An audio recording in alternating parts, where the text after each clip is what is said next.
Berjumpa lagi dalam permenungan kita edisi Kamis 11 Mei 2023 pekan kelima Paskah. Bacaan-bacaan liturgi hari ini, bacaan yang pertama dari Kisah Para Rasul bab 15 ayat 7 sampai 21 dan bacaan Injil dari Injil Yohanes bab 15 ayat 9 sampai 11. Bacaan pertama hari ini berbicara tentang mekanisme rapat pertemuan untuk menyelesaikan persoalan yang dihadapi oleh Paulus dan Barnabas. Kalau kita membaca dan merenungkan secara teliti bacaan yang pertama hari ini, kita pasti akan mengatakan seperti ini, bahwa pertemuan itu, rapat itu berjalan sangat demokratis. Ada dialog, ada diskusi yang menarik. Sekurang-kurangnya yang hadir dalam rapat itu diberi kesempatan untuk menyampaikan pandangan dan pendapatnya. Selain kepada Paulus dan Barnabas juga diberi kesempatan untuk sedikit bercerita tentang pengalaman hidup mereka, terutama pengalaman yang berkenaan dengan karya pewartaan, termasuk di dalamnya kesulitan yang mereka hadapi. Saudari dan saudara yang terkasih, kita masih ingat dalam bacaan pertama kemarin, Rabu 10 Mei 2023, ada persoalan yang muncul, yakni orang-orang Yahudi yang telah menjadi percaya berkata kepada Paulus dan Barnabas bahwa orang-orang non-Yahudi harus disunat, dan sunat itu menjadi jaminan keselamatan mereka. Sesungguhnya Paulus dan Barnabas tidak setuju dengan pendapat ini, tetapi mereka tidak memutuskan sendiri. Mereka mengadu, mereka pergi ke Yerusalem berjumpa dengan para rasul dan para penatua. Dan bacaan pertama hari ini berbicara tentang hasil rapat itu dan mekanisme rapat. Sekali lagi, pertemuan rapat itu sangat menarik. Sekurang-kurangnya ada 3 komponen yang berbicara dalam rapat itu. Yang pertama, Petrus. Petrus tampil dan berbicara di hadapan semua yang mengikuti pertemuan atau rapat itu. Petrus berangkat dari dirinya yang telah dipercayakan oleh Tuhan menjadi semacam yang mengepalai, yang diberi kepercayaan untuk mewartakan sabda Tuhan, mewartakan kepada bangsa-bangsa lain. Paulus juga memberikan pendasaran mengapa kabar gembira juga harus diwartakan kepada bangsa-bangsa lain. Yang pertama, karena memang Allah sendiri tidak membeda-bedakan orang. Yang kedua, Roh Kudus juga berkarya tidak saja dalam kelompok orang Yahudi atau kepada para rasul, para murid Yesus, tetapi juga kepada bangsa-bangsa lain. Dan karena itu, Paulus memberikan sebuah kesimpulan supaya bangsa-bangsa lain juga diberi kesempatan untuk mengalami kabar gembira Tuhan. Dan ini penting untuk digarisbawahi berkenaan dengan masalah yang muncul. Petrus mengatakan bahwa supaya beban Huk yang berat jangan diletakkan kepada orang-orang non-Yahudi. Karena menurut Petrus, orang-orang Yahudi saja tidak mampu melaksanakan itu.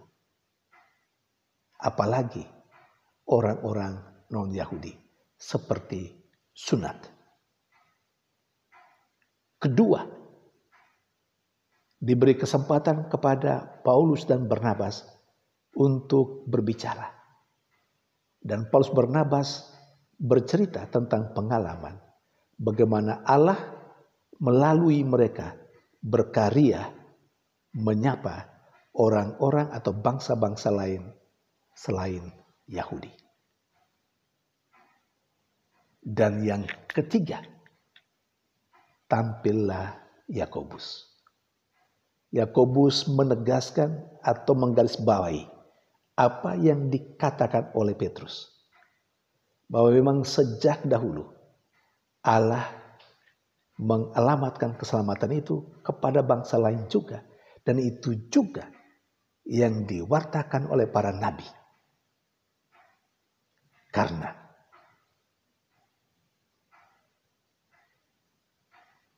bangsa Israel yang runtuh itu harus dibangun kembali.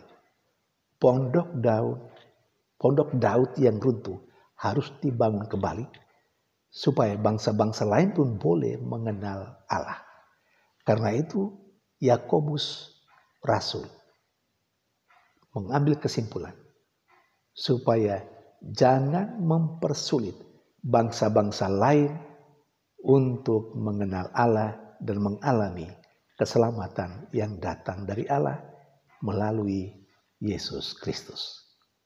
Dan sekaligus tentang sunat, Yakobus sebenarnya mengatakan bahwa tidak perlu sunat khusus untuk orang-orang non-Yahudi. Tetapi beberapa aturan yang ada di dalam hukum Taurat harus disampaikan kepada orang-orang non-Yahudi supaya mereka mentaati itu. Saudari dan saudara yang terkasih, apa yang bisa kita pelajari dari bacaan pertama hari ini yang berbicara tentang mekanisme pertemuan rapat? Yang pertama, demokrasi itu harus ditegakkan dalam kehidupan menggereja. Pimpinan, entah itu pastor atau siapapun, tidak bisa hanya karena jabatan dan kuasa mau mengambil keputusan sendiri tanpa mendengarkan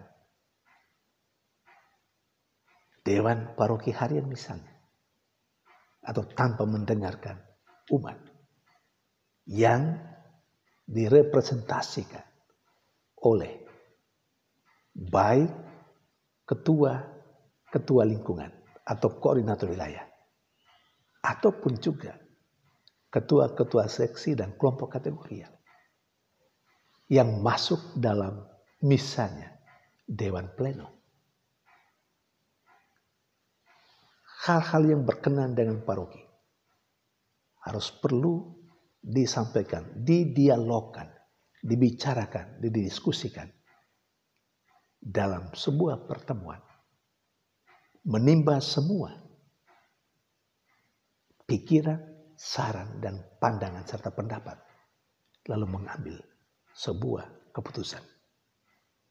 Pimpinan betul sebagai seorang pimpinan, tetapi tidak berarti bahwa semuanya didikte oleh pimpinan. Karena pimpinan tidak bisa menjalani hidupnya sendirian. Dia membutuhkan rekan-rekan, sahabat-sahabat dalam karya pelayanan. Karena itu tidak hanya sekedar ada orang-orang itu, ada umat yang ada di sekitar dia, tetapi dia juga mendengarkan dari mereka tanpa main kuasa. Karena bukan tidak mungkin seorang pimpinan, romo misalnya, suka main kuasa. suka berkata, siapa pimpinan di sini? Siapa orang yang ditabiskan di sini? Seringkali kita mendengar seperti itu, bukan? Dan itu sebuah aksi yang menurut hemat saya sangat tidak Kristiani dan tidak mengambil contoh dari para rasul dan mekanisme sebagaimana yang dikatakan dalam bacaan pertama hari ini. Yang kedua, keputusan atau kesimpulan dari sebuah pertemuan untuk sebuah masalah itu adalah rangkuman, ringkasan dari semua pandangan dan pendapat. Saudari dan saudara yang terkasih. Dan yang ketiga, memang benar seperti yang dikatakan oleh Rasul Yakobus. Tetapi perlu juga disampaikan hal-hal yang harus dilakukan. Apa yang dikatakan Rasul Yakobus? Pertama, tidak boleh mempersulit umat untuk hal-hal tertentu yang terlalu berat. Tetapi di sisi lain ini penting. Hal-hal yang lain juga harus ditegaskan untuk dilaksanakan oleh umat. Sunat menurut Yakobus itu tidak bisa dipaksakan untuk orang-orang non-Yahudi. Tetapi soal misalnya tidak makan binatang yang haram, seperti yang ditegaskan dalam hukum Taurat, itu juga harus dilakukan, dilaksanakan. Artinya, kalau ada hal-hal yang memberatkan, jangan sampai itu diterapkan. Tetapi itu tidak berarti bahwa hukum tidak berlaku. Tidak berarti bahwa semua mesti bebas-bebas saja. Tidak. Ada hal-hal yang memang harus diikuti. Nah, dalam kehidupan gereja, kehidupan beriman, hal ini juga penting untuk kita. Tidak bisa kita membiarkan semua bebas. Semua tanpa aturan. Kacau, bukan? Kan ada juga. Kita sebagai pimpinan, para romo pada umumnya, yang mau mengatakan bahwa tidak perlu ada aturan. Dan kita membiarkan umat sebebas-bebasnya. Sampai terkadang atau banyak kali menimbulkan kekacauan. Tidak. Aturan tetap ada. Tetapi untuk hal-hal yang terlalu berat, terlalu sulit, terkadang perlu kita tiadakan. Tetapi hal-hal yang lain, aturan yang lain juga mesti ditegaskan kepada umat sekalian untuk diikuti. Saudari dan saudara yang terkasih, itu dari bacaan yang pertama.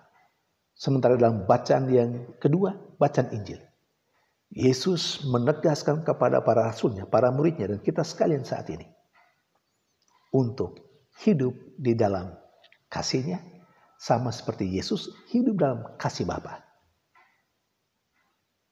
Sebagaimana Bapa mengasihi Dia, demikian pun Yesus mengasihi kita, mengasihi manusia. Dan kita diajak sekali lagi untuk hidup dalam kasih Yesus. Apa artinya? Kita diajak untuk hidup dalam kasih Yesus. Untuk mengalami kebaikan, kerahiman Allah melalui Yesus Kristus. Supaya kita alami itu. Kita alami secara pribadi. Kita alami secara komunitas. Dan tidak sekedar hanya mau mengalami kasih Tuhan itu. Tetapi kita diminta untuk belajar bagaimana Allah mengasihi kita. Dengan cara yang sama, pada akhirnya kita harus mengasihi sama kita seperti Allah mengasihi kita. Itu tujuan dan itu maksud ajakan Yesus supaya kita hidup di dalam kasih-Nya. Dan ketika kita boleh mengalami kasih dan kebaikan Tuhan, kerahiman Tuhan, lalu kemudian kita belajar untuk mengasihi sesama kita seperti Allah mengasihi kita, di sana sukacita kita menjadi penuh. Kenapa menjadi penuh? Karena kita telah melakukan kasih Tidak menurut kemauan kita sendiri, tetapi menurut cara Allah mengasihi kita. Tuhan memberkati.